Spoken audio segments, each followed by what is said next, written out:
This is an NBC News special report. Here's Peter Alexander. Good day to you. I'm Peter Alexander. We are coming on the air right now with breaking news of a developing story. The Ukrainian President Volodymyr Zelenskyy is at the White House right now for a series of high-level meetings with President Trump, their first face-to-face since President Trump returned to office, as he tries to persuade the Trump administration to back Ukraine's ongoing war effort, its effort to fend off Russia. However, this meeting with President Trump and President Zelenskyy in the Oval Office turned tense. The vice president was in the room as well. Here's what happened just moments ago. Let's watch. What's your message for them? Well, if I didn't align myself with both of them, you'd never have a deal.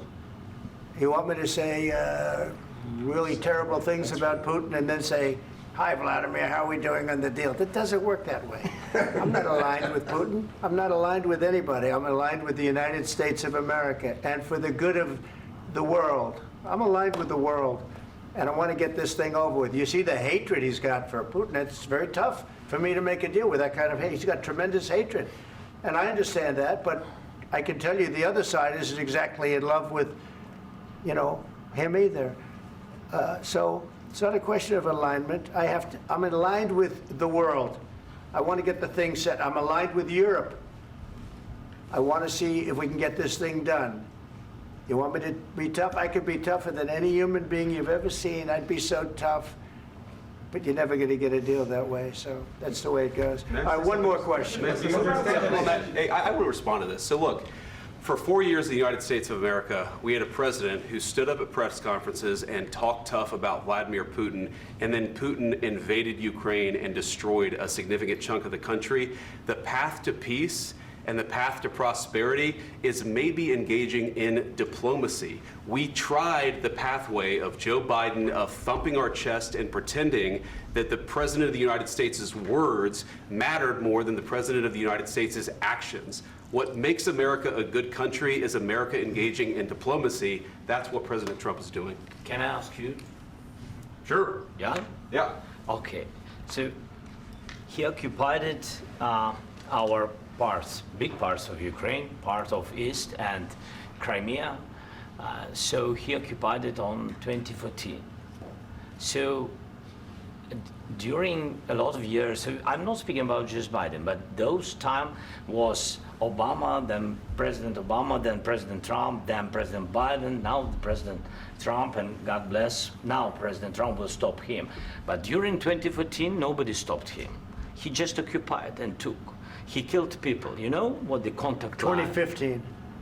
2014 2014. and 2015. 2014. Yeah. So I was not here. Yeah, but That's exactly right. Yes, but during 2014 till 2022, the situation the same. The people have been dying on the contact line. Nobody stopped him. You know that we had conversations with him. A lot of conversation, my bilateral conversation, and we signed with him, me, like a new president. In 2019, I signed with him the deal. I signed with him, Macron and Merkel, we signed ceasefire. Ceasefire, all of them told me that he will never go. We signed with him with gas contract, yes, but after that, he broken this ceasefire. He killed our people, and he didn't exchange prisoners. We signed the exchange of prisoners, but he didn't do it. What kind of diplomacy, JD, you are speaking about? What do you mean?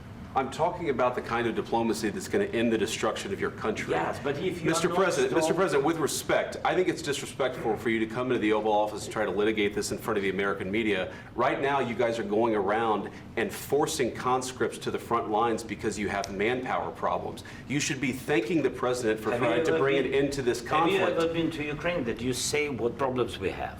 I have been to. Count once. I've actually watched and seen the stories, and I know what happens is you bring them on a propaganda tour, Mr. President. Do you disagree that you've had problems bringing people into your military? And do you think that it's respectful to come to the Oval Office of the United States of America and attack the administration that is trying to prevent the destruction of your country? A lot of questions. Let's start from the beginning. Sure. First of all, during the war, Everybody has problems. Even you, but you have nice ocean and don't feel now, but you will feel it in the future. God bless. You don't know that. God bless. You don't God know that. bless. You will not have a war. Don't tell us what we're going to feel. We're trying to solve a problem. Don't tell us what we're going to feel. I'm not telling you. Because I'm you're in no answering on this position to question. dictate that. That's exactly Remember what this. you're doing. You're in no position to dictate what we're going to feel. We're going to feel very good. You will feel influence. We're going to feel I'm very good and telling very you, strong. You will feel influence. You're right now not in a very good position. You've allowed yourself to be in a very bad position, and he happens to be right about From the very beginning of the war. You're not in a good position. I You don't was have the cards right now. With us, you start having not playing cards. Right now, you don't. I'm very You're playing serious, cards. Mr. President. You're I'm playing very cards. serious. You're I'm gambling the with the president lives in of war. millions of people. You think- You're gambling with World War What do you- III. what do you You're think about? gambling with What do you World think War about? III. And You- what you're doing is very disrespectful to the country, this country. I'm That's with back all to you. respect to your Far country. more than a lot of people said very they respect. should have. Have you said thank you once this A lot entire of meeting? times. No, in this Even entire meeting, have today. you said thank Even you? today. You went to Pennsylvania and campaigned for the opposition in October. Offer some words of appreciation for the United States are of you America speaking about? and the president who's trying to save your country. Please, you think that if you will speak very loudly about the war, you He's can... not speaking loudly. He's not Yeah. speaking loudly. Your country's Can I- in big can I- trouble. can I Wait a answer? minute. No. Can You've I done a lot answer? of talking. Your country is in big trouble. I know. You're not I winning. know. You're not winning this. I... You have a damn We- good chance of we are coming out staying- okay because of Mr. us. President, we are staying in our country, staying strong from the very beginning of the war. We've been alone, and we are thankful. I said thanks You haven't in been this alone. cabinet, You and haven't not been only alone. in this We cabinet. gave you, through I this said thank stupid you. president, $350 billion. You voted We gave for you your military president. equipment, You and your voted men for are your brave, president. but they had to use our military. Yes. What about West If again? you didn't have You our invited military me- equipment, you invited if me you to didn't speak. have our military equipment, this war would have been over in 2 weeks. In 3 okay? days, I heard it from Putin. In 3 days, this is something Maybe new. less. In 2 weeks, of course, yes. It's going to be a very hard thing to do business like this. I Again, tell you you. just say thank you. I said a lot of accept times that thank there, you accept to that, American people. accept that there are disagreements, and let's go litigate those disagreements rather than trying to fight it out in the American media when you're wrong. We know that you're wrong. But you see, I think it's good for the American people to see what's going on I over understand, there. sir. I think it's I very understand. important. That's why I kept this going so long. You have to be thankful.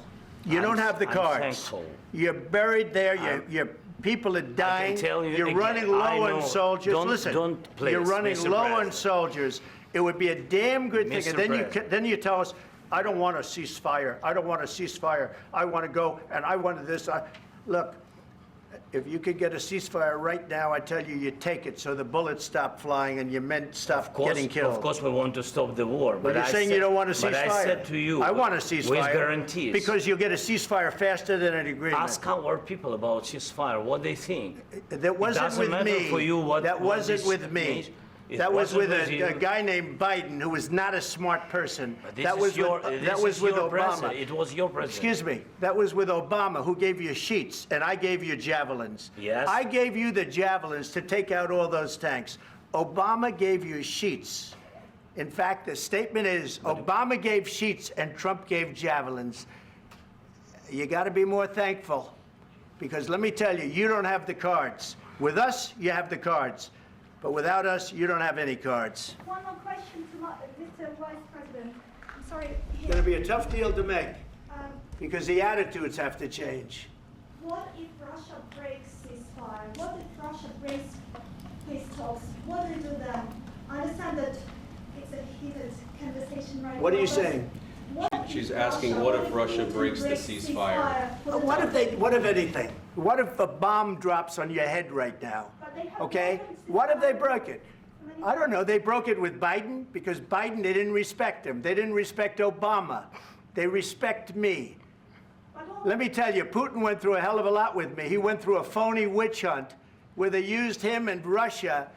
Russia. You ever hear of that deal? That was a phony Hunter Biden, Joe Biden scam. Hillary Clinton, Shifty Adam Schiff. It was a Democrat scam. And he had to go through that. And he did go through it. We didn't end up in a war. And he went through it. He was accused of all that stuff. He had nothing to do with it. It came out of Hunter Biden's bathroom. It came out of Hunter Biden's bedroom. It was disgusting. And then they said, oh, the laptop from hell was made by Russia, the 51 agents. The whole thing was a scam, and he had to put up with that. He was being accused of all that stuff. All I can say is this. He might have broken deals with Obama and Bush, and he might have broken them with Biden. He did, maybe. Maybe he didn't. I don't know what happened. But he didn't break them with me. He wants to make a deal. I don't know if you can make a deal. The problem is, I've empowered you to be a tough guy. And I don't think you'd be a tough guy without the United States. And your people are very brave. But you're either going to make a deal or we're out. And if we're out, you'll fight it out. I don't think it's going to be pretty, but you'll fight it out. But you don't have the cards. But once we sign that deal, you're in a much better position. But you're not acting at all thankful. And that's not a nice thing. I'll be honest, that's not a nice thing. All right, I think we've seen enough. What do you think? Huh? This is going to be great television, I will say that. All right, we'll see what we can do about putting it together. Thank you. Guys, let's go. Guys, come on, let's go. We'll see, I don't know. All right, guys, come on. Please. Hey, come on. Guys, come on.